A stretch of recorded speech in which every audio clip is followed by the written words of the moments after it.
नमस्कार, मैं हूं कविता उपाध्याय। आप हैं नमामि डिजिटल के साथ। नमामि गंगे नदियों को साफ करने का जहां सरकार ने बीड़ा उठाया, वहीं आश्रवचनम फाउंडेशन ने बीड़ा उठाया है स्वच्छता को लेकर। प्रकृति को किस तरह से सेव करना है, संरक्षित करना है, क्योंकि विश्व प्रकृति संरक्षण दिवस भी है, जिसके अवसर पर आप देख रहे हैं तमाम आश्रवचनम की जो टीम है वो यहाँ पर आज यमुना के छठ घाट पर पहुंची है, दिल्ली की यमुना घाट पर, और यहाँ सफाई चल रही है। सीधा रुख करेंगे, राष्ट्रीय अध्यक्ष हमारे साथ में अमन जी लगातार सेवा कर रहे हैं, सीधा इनसे बात करेंगे। सर, क्या कुछ कहना है आज के दिन के लिए और कार्यक्रम के लिए? नमस्ते जी। आज हम यमुना सफाई के लिए आए हैं। यमुना को लोगों ने बिल्कुल अकेला छोड़ दिया है। हम गंगा जी की पूजा कर रहे हैं लेकिन यमुना जी को की निरादर कर रहे हैं, तो ये सही नहीं है। और आज हमने देखा यहाँ घाट पे बहुत गंदगी थी और इस चीज़ के लिए हमने अपने वॉलंटियर्स के साथ यहाँ पे आए हुए हैं।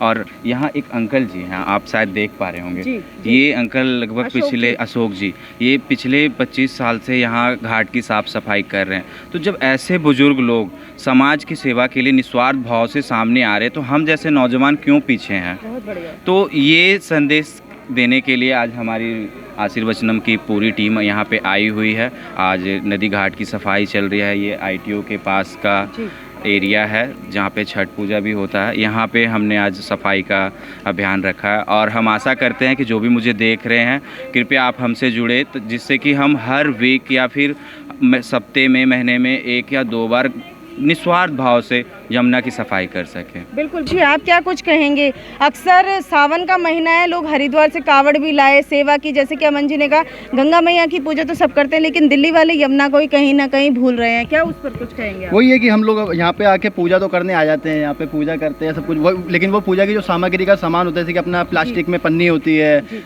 मोली आती है उसकी पन्नी होती है, सब यहीं पे छोड़ के अभी हम जो उठा रहे हैं यहाँ पे सामान, उसमें देख रहे हैं मोली की पन्नी है। पूजा कर रहे हैं, ठीक है, अच्छी बात है, यमुना मैया हमारी, उसको पूजा करना चाहिए। हम हिंदू लोग हैं तो उसकी पूजा नहीं करेंगे तो किसकी करेंगे? बट उसके साथ साथ उसका सफाई का भी ध्यान हमें को रखना पड़ेगा। कोई और रखेगा तो उस हम, अब अंकल जी अकेले लगे रहते हैं। अब अंकल जी की वो देख के हम लोग भी वो हुए प्रभावित, अब हम लोग आए हैं। ऐसे करके मैं चाहता हूँ आपके माध्यम से और लोग भी जुड़ें, और जो तो देख रहे हैं, जो आते हैं पूजा करने के लिए यहाँ पे, वो कृपया करके खुद ही अपनी उस रिस्पॉन्सिबिलिटी को लें कि जो सामान वहाँ पे सामग्री लेके आते हैं उस सामग्री को खुद ही उठा के एक साइड में रखें, क्योंकि आप वहीं पर छोड़ जाते हैं, वो फिर यमुना मैया में चली जाती है और वही जाके आगे फेंके जाती है, जिससे हमारे बहुत सारा पॉल्यूशन होता है। और बहुत प्लास्टिक तो वैसे भी आज की डेट में बैन है। अशोक उपाध्याय जी हैं हमारे साथ में, जो कि आज जितनी भी साफ आपको दिख रही है ये मैली यमुना जी, बड़ा दर्द होता है ये कहते हुए भी और सुनते हुए कि मैली यमुना वास्तव में हो चुकी है। अगर इसमें थोड़ा भी निर्मल करने में कहीं ना कहीं योगदान दे रहे हैं लगातार अशोक जी, और इसी को देखते हुए अमन जी की टीम पूरी आई और इन्होंने कहा कि मैं इसमें सहयोग करूँगा, जो भी सहयोग कर पाएंगे। अशोक जी, क्या कहना चाहेंगे? जीवन लगा दिया इसे साफ करने मैं तो देखो एक बताऊं, शुरुआत तो एक से ही होती है जी। और उसके बाद अगर आपकी सोच निर्मल हो, पवित्र भावना हो, तो अपने आप लोग जुड़ते जाए। जैसे अमन भाई अपने NGO को लेके, आशीर्वादम को लेकर के इन छोटे छोटे बच्चों को आए, तो आप पवित्र भाव से रहता है, तो आपके हृदय का जो ईश्वर है दूसरे के हृदय के ईश्वर को प्रभावित करता है। और वो जैसे एक दिए से दूसरा दिया जलता है, उसी तरह से ये चल रहा है। आज अमन भाई आए हैं और निस्वार्थ भाव से कहा कि मैं यमुना के इस निर्मलता में आपको निरंतर सहयोग करूंगा। अशोक जी, क्या क्या कर रहे थे आप इससे पहले? कितने सालों से यहाँ सफाई में योगदान दिया? क्या कुछ मुझे 20 साल हो गया ये यमुना जी से जुड़े हुए सेवा, मगर 7 वर्षों से मैं पूर्ण समर्पित हो गया। मेरा सूर्य उदय यमुना के तट पे होता है और सूर्य अस्त भी यमुना के। बिना सामूहिक सहयोग से कुछ होता नहीं। जैसे आज अमन जी आए हैं, ये अपने बच्चों के साथ यहाँ वृक्षारोपण करेंगे। मैं तो नंद और जसोदा की तरह आपके लगाए पौधों को जल देता हूँ, उनकी सेवा करता हूँ। जी जी जी जी जी। सरकारों के लिए क्या कहेंगे? सरकारों से योगदान नहीं मिल पाता? मैं जब जनसमूह जुड़ेगा, जनसमूह से सरकार प्रभावित होती है, तो जब दिल्ली जागेगी, लोग जागेंगे, तो सरकार अपने आप जागेगी। बहुत अच्छी बात इन्होंने कही है कि एक आंदोलन जो है जो वो जन रूप में चलेगा अमन जी, और ऐसे तमाम लोगों के साथ में तो जरूर सरकारें भी जागेंगी। आइए और जो टीम मेंबर्स हैं उनसे बात कर ले। हम करने वाले हैं आंचल जी से बात। आंचल जी, क्या कुछ कहेंगी आज के प्रोग्राम के लिए? नमस्ते सभी को। मैं ये कहना चाहती हूँ, सबसे पहले थैंक यू सर का कहना चाहती हूँ, अशोक सर का, कि सर ने बहुत अच्छा काम किया है और हमें भी सिखा रहे हैं ये सब करना कि हम साफ़ रखें। और सबसे इम्पॉर्टेंट चीज़, जैसे सरकार वाली चीज़ आ जाती है हर बार जब भी हम कोई सामाजिक काम करते हैं, तो मैंने हमेशा ये कहा है कि हम ब्लेम गेम करते हैं सबसे ज़्यादा, कि ये सरकार ने काम नहीं किया, वो सरकार की नीति गलत है, ये स्ट्रैटेजी गलत है।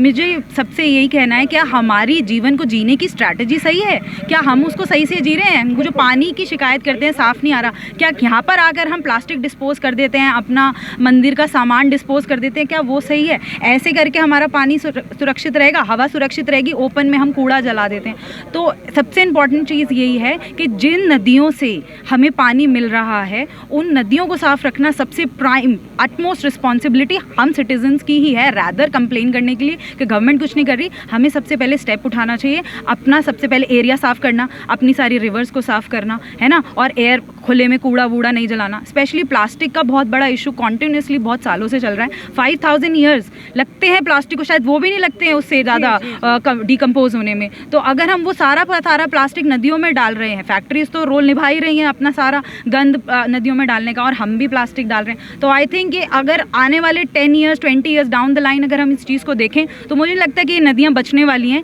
किसी भी तरीके से, और हर एक इंसान बूंद बूंद को ऐसे तरस जाएगा कि जैसे कि बहुत ज़्यादा प्रलय वाला सिचुएशन हम खुद लेकर आएंगे। आइए बच्चों से बात करते हैं जो आशीर्वचनम टीम में लगातार शिक्षा भी ले रहे हैं और यहाँ पर आके वॉलंटियरिंग का काम भी कर रहे हैं। क्या कुछ कहेंगे बेटा? क्या हमारी जो टीम है आशीर्वचनम, हमारे सर अहमद सर, उन्होंने हमें ये सिखाया है कि हमारा जो भारत है हमें उसको स्वच्छ भारत बनाना है। हमारी जो यमुना जी हैं इसमें हम ही लोग इसमें कूड़ा करकट फैलाते हैं और इसका जल अशुद्ध हो जाता है, जो कि हमारे लिए बहुत ही ज़्यादा हानिकारक है, और इसके लिए हम ही लोग लापरवाही कर रहे हैं, ना कि कोई और। ठीक है। तो हम ये चाहते हैं कि हमारे जो भी यहाँ पे अनमत पे जो भी लोग आते हैं तो यहाँ पे गंदगी ना फैलाएं, अपने जो डस्ट होता है उसको डस्टबिन में ही डालें, ना कि यमुना जी के पास में फैलाएं। और हमारा सभी से ये अनुरोध है, हाथ जोड़ के ये कहना चाहूँगी। और आज मुझे सर ने ये मतलब हमें ऑर्डर दिया है पौधा लगाने का। आज मैं यहाँ पे पौधा लगाऊंगी, जिससे कि यहाँ को कल जो पौधा लगाऊंगी ये पौधा बड़ा होगा, तैयार होगा, कल को धूप में कोई तप रहा होगा, इस पौधे के नीचे बैठ के छाया लेगा तो ऑक्सीजन भी मिलेगी। तो हमारा सभी से ये अनुरोध है कि अमन जी कैसा काम कर रहे हैं? बेस्ट, अमन सर एक अच्छा काम कर रहे हैं। माय नेम इज तुषार, मैं सादर से आया हूँ और ये आशीर्वचनम चाइल्ड केयर फाउंडेशन बच्चों के लिए ठीक है। और आज हम पौधा लगाने आए हैं जिससे कि जो सूखे पेड़ है उन्हें भी लगे रहे अंदर, अलग से अपने नए पेड़ लगाएं। और यूज़ नो प्लास्टिक का उपयोग ज़्यादातर ना करें, क्योंकि प्लास्टिक ज़्यादातर हानिकारक है, इसलिए कह रहे हैं कि। अच्छा तुषार जी, आप शादरा से आए हो, क्या वहाँ पर पढ़ाई करते हैं आप आशीर्वचनम में? करते थे, अब हमें सर्टिफिकेट मिल गया। वैसे तो लोनी से आते हैं हम। अच्छा, लोनी से पढ़ने आते हैं। पूरा कोर्स किया? Yes ma'am. फिर आपको सर्टिफिकेट मिला? Yes ma'am. कौन सा कोर्स किया था? बेसिक का कोर्स किया कंप्यूटर का। आपकी कोई फीस लगी थी? No ma'am. फ्री थी आपकी? Yes ma'am. और यहाँ कैसी पढ़ाई हुई? बेस्ट, अच्छी हुई। बच्चों को क्या कहेंगे जो लोग वीडियो देख रहे हैं? जो लोग वीडियो देख रहे हैं उनसे यही कहेंगे कि आशीर्वचनम फाउंडेशन में आएँ और अपना एडमिशन करवाएं और पढ़ें, और बेसिक का फ्री में कोर्स सीखें, वो भी अमन सर की तरफ से। जीपी लीडर हमारे साथ में हैं और यमुना का पीछे आप किनारा देख रहे हैं, यहाँ पर ही पूजा होती है विशेष तौर पर। सर आज आप आए, एनजीओ जो आशीर्वचनम है वो लगातार काम कर रहा है, क्या कुछ कहेंगे आज जो कार्यक्रम चल रहा है? मैं एनजीओ आशीर्वचनम को मैं बहुत बहुत धन्यवाद देना चाहता हूँ, और विशेष रूप से धन्यवाद देना चाहता हूँ कि जो उन्होंने देश के जो भविष्य हैं, जो युवा, उसको इन्होंने इस एनजीओ के माध्यम से जुड़ा है। इसके लिए इनको जितनी तारीफ की जाए वो कम है, क्योंकि सब लोग बड़े बुजुर्ग तो आते ही आते हैं, इसमें देश का भविष्य को, दूसरे पीढ़ी को ये जीवित कर रहे हैं और एक उसको दिखा रहे हैं कि सफाई करें, और देश का भविष्य हमारा इसी में सुनहरा है, जो ये उज्जवल भविष्य जो हमारे सामने सारे बच्चे खड़े हैं जी। और इस यमुना जी की सफाई हम सबको प्रतिदिन एक नियम के रूप में, जैसे हम योगा करते हैं, बाकी नियत काम करते हैं, उसको हमें हर रोज लें और थोड़ी थोड़ी लें। अगर एक एक चटाई भी अगर हम प्रतिदिन अपना सफाई करें तो ये निर्मल होते हुए कोई टाइम नहीं लगा। कूड़े कितने इकट्ठे कर दिए 1 घंटे के अंदर में, तो ये किसी की कोई ज़रूरत नहीं। जब हम सब खुद जागरूक हो जाएं, और हम सबकी भी एक जिम्मेदारी बनती है कि हम इस यमुना मैया की सफाई करें अपने स्तर पर। इसलिए मैं आज के जो प्रोग्राम करवा रहे हैं आशीर्वचनम के माध्यम से हो रहा है, इसमें हम सब शामिल हुए हैं। मैं इनको पुनः एक बार आपको बहुत बहुत बधाई देना चाहता हूं, क्योंकि आप युवा को जोड़े हैं, बच्चे को जोड़े हैं, जो आने वाला भविष्य और देश के लिए एक छाप छोड़ के जा रहे हैं। जी अमरिंदर जी, लोग इस एनजीओ से जुड़े और अपना चाहे वॉलंटियर के तौर पे या किसी भी तरीके से सहायता दें, क्या कुछ इस पर आप कहना चाहेंगे? देखिए, एनजीओ एक समाज के हित के लिए काम करता है और वाकई में यही समाज का हित है। जी। जो समाज को सफाई तो कर रहे हैं, समाज को जागरूक भी कर रहे हैं। अभी जितने बच्चे आए, कोई एक घर से बच्चे नहीं है, 100 बच्चे करीब हैं, अभी कुछ बच्चे आ भी रहे हैं। ये सारे बच्चे अपने अपने मोहल्ला में जाएंगे, वहाँ भी बताएंगे कि मैं यमुना जी का सफाई करने गए थे। तब आप देखेंगे घर में भी प्रसन्नता होगी कि हाँ, आज बच्चे मेरे भी देश के भविष्य के लिए अपना कुछ योगदान दे के आया। बाकी तो हर लोग अपना अपना काम करते रहता है। तो मैं इस एनजीओ के माध्यम से मैं इनको आशीर्वचनम से लोगों को जुड़ने के लिए मैं भी प्रेरित करूँगा कि वाकई में ग्राउंड लेवल पर जिसको काम होता है वो काम यही काम है, ये नहीं कि ऊपर से ऊपर काम कर लिया। मैं इसलिए इन एनजीओ से मैं जुड़ने के लिए मैं सबको प्रेरित करता हूं और मैं अपने तरफ से अनुरोध भी करता हूं कि आप सभी एनजीओ के माध्यम से जुड़ें और इस तरह से सब हर कोई अपना अपना एक काम करें। और मैं बहुत बहुत धन्यवाद इनको करता हूं जिस एनजीओ के पूरा राष्ट्रीय अध्यक्ष के रूप में पूरा चला रहे हैं अमन जी।